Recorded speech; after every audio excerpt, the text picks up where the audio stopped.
People, and happy Friday. Welcome back to my channel if you haven't been here before. Hello, my name is Vicky from Tinker Tales. I hope everyone has had a really good week.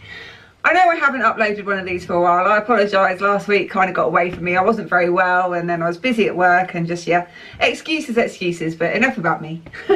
How are you? So let's get back to Top 5 Friday, yay, including my top 5 vloggers of the week.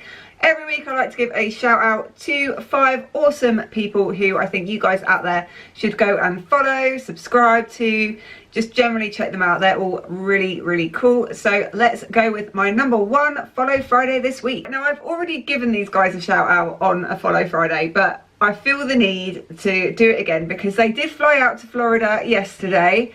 They are out there right now as we speak and I'm uber jealous of them, and it is Binky. I can't give Get Binky enough praise. I really can't. Del and Jen, apart from being 2 of the nicest people that you could ever hope to meet, their vlogs are just a step above everybody else's, in my opinion. The time and effort that Del puts into editing those vlogs just shows, it shines through. They are amazing, and while they are out there in Florida at the moment, they're going to be doing loads of live streams on Instagram and on YouTube, so make sure that you follow them on Twitter, Instagram, and subscribe to them on YouTube. I promise you, you will not be disappointed. They are amazing. Also to mention with Get Binky is they have just launched a merchandise shop. Hooray! All of us Get Binky fans are so happy for this, and my wallet has already taken a beating. But there are such good designs and they're so different to anything else that other people are putting out. They're really individual, really good. So go and check that out. I will link, as always, everyone's details down below, and I will link their shop as well. So go and have a look at that. Really cool stuff. Next up is BooBaloo. I love BooBaloo. She's such a lovely lady, and she is currently out in Florida at the moment, and she's uploading one take vlogs every single day, so make sure you head over to her channel and check those out. Let's talk about Nathan Stacker now. Nathan Stacker. I'm sorry Nathan, I'm not 100% sure how to say your name, but Nathan is again an awesome creator. Currently going for a his solo trip, which is uploading onto his channel at the moment. Such an awesome guy, really supportive of the community as well, really good fun to interact with, so go and check out Nathan. Number 4 on the list this week is Coaster Kingdom, recently rebranded, and I am loving their new style. So much good stuff on there. There's not just Disney content, there's gaming, there's UK theme parks, so much stuff to go and check out, so please go and say hello to them.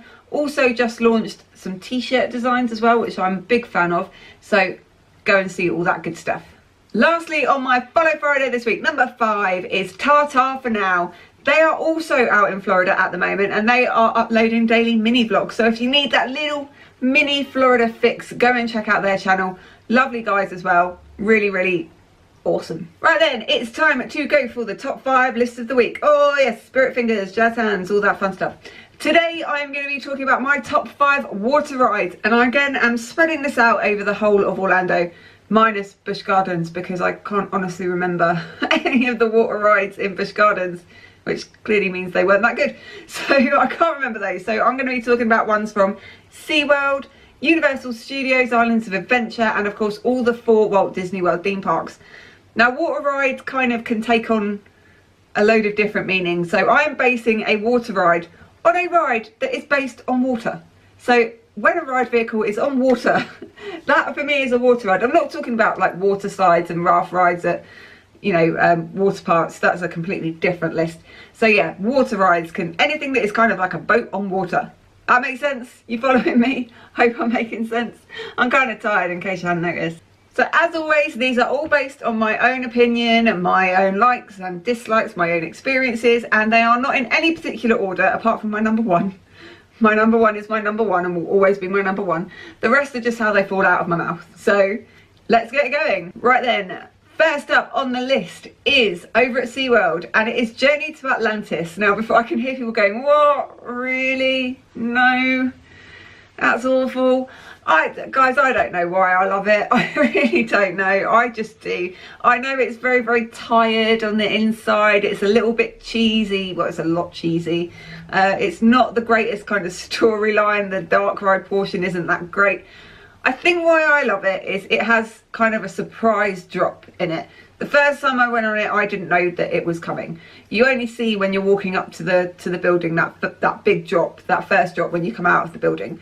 You don't really know that there's kind of like anything else going on, and it's got a kind of roller coaster portion to it which really picks up speed, and you get a second splashdown, and I love that. I love the kind of water rides that have got a different element to them, and I think this one definitely has. One thing about this ride though, it's the only water ride where I will advise people never to sit at the front. Most of the time if you're on a water ride, I love sitting at the front. Obviously that is where you generally get the most wet, but on Journey to Atlantis, you'll come down that big drop and you'll get a bit of a splash and you'll be like, okay, that's great. You go round a little corner and then you go down like the teeniest, tiniest little drop. It's like a step. You go down a little step, but if you are sat in the front of that boat, you literally get a lap full of water, because the front of that boat dips down onto the waterline and you just get a cascade of water into your lap. So never sit at the front of that one unless you want really, really, really wet pants. I always prefer to sit a little bit further back on that one, but I know people, Rich doesn't agree with me on this one. He can't understand why it's in my list, but hey, this is my list. If he wants to do his own list, he knows where the camera is. He refuses to come on. But I love it. I'm sorry. Not sorry. Hashtag, I love it. Next up, let's go over to Islands of Adventure. Now, there's 2 water rides over at Islands of Adventure that have made my list. Rich is really annoyed that the third one hasn't, but not really my thing. But let's talk about Dudley Do Right's Ripsaw Falls. I love this ride. Probably the wettest water ride on my list. You cannot come off Dudley Do Right's even a little bit dry. You will get absolutely drenched, but I love it. Again, it's got a roller coaster kind of element to it. The actual drop is more of a roller coaster drop as opposed to a traditional log flume kind of drop. But I love the storyline to it. I think it's really funny. It's really cute. It's really long for like a log flume. It is a really long ride, and that's one thing that kind of always boosts things up my list, is the length of a log flume type ride. Because over here in the UK, not that we've got many left now, they all seem to have gone, but they're kind of like an up and down sort of thing. They're not really great stories, or you know, I just think they do it so much better over in America. Obviously they've got the weather for it. Definitely give Dudley Do Right's Ripsaw Falls a go when you're next in Florida. I love it. Great fun. Why not stay on Islands of Adventure now? We'll talk about Jurassic Park River Adventure. This is probably one of the best themed water rides I've ever been on. It's amazing. You have that kind of slow portion to the start and you get to see all those amazing animatronic dinosaurs, and even just the start of it when you're going up to obviously those iconic Jurassic Park gates, and you hear that again iconic soundtrack, that John Williams score. Absolutely love it.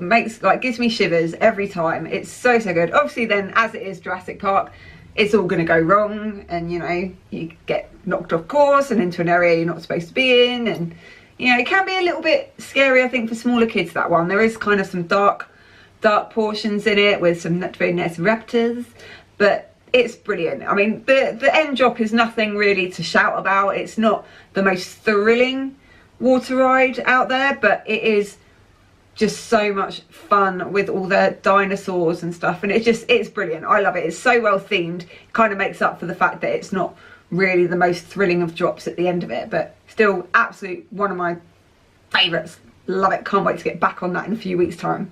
Right, so my last 2 are over in the Magic Kingdom at Walt Disney World. Now, Rich said that he doesn't think of this as a water ride, but it is a water ride. It's a boat. It's on water. There's a drop. There's splashes. It's a water ride. And it is Pirates of the Caribbean. Now, if anyone asked me what ride would you be happy to sit on and go round and round and round for 24 hours, it would be this. It would be Pirates of the Caribbean. I absolutely love it. It's been one of my favourite rides out of every single type of ride in the world for forever. Since the first time I went on it, I fell in love with this ride. You know, I love pirates. I've always had a thing for pirates. It's always been, yeah, just one of them things that I enjoy. I enjoy pirate films. I enjoy learning about the history of pirates. I love all that kind of stuff. And this ride just has everything. It has amazing soundtrack. It has some really different themed areas to it. You know, the drop isn't really anything special. It's only a little drop you get in there, but it's in pretty much pitch black, so it can come as quite a surprise if you're not expecting it. And yeah, I just love it. And obviously you got Johnny Depp in there now, you know, Captain Jack Sparrow. Nothing wrong with looking at Captain Jack Sparrow at all. Especially if you get stuck at that moment. Everyone gets stuck at, don't they? If you're coming back into the station, you just get to watch Captain Jack having a little sing-song. I will say this though, I will, you know, unpopular opinion, the Disneyland Paris one is better. Sorry Florida, but it is. If it was in English it would be perfect. But yeah, just because it's got 2 drops in it, it's on different levels, and the Barbossa animatronic that they've recently added, oh my goodness, it's amazing. If you haven't been to Disneyland Paris, basically they've added in Captain Jack Sparrow and things now as well, and they've put this Barbossa animatronic in, and it's amazing because when he has like a little lantern in his hand, and when he lifts the lantern up so the light is on his face, it's Barbossa, and then when he drops the lantern, it's like cursed Barbossa, like the skeleton Barbossa. It's amazing. It's such a cool effect, and I wish they had that in the Orlando one because that would just make it perfect.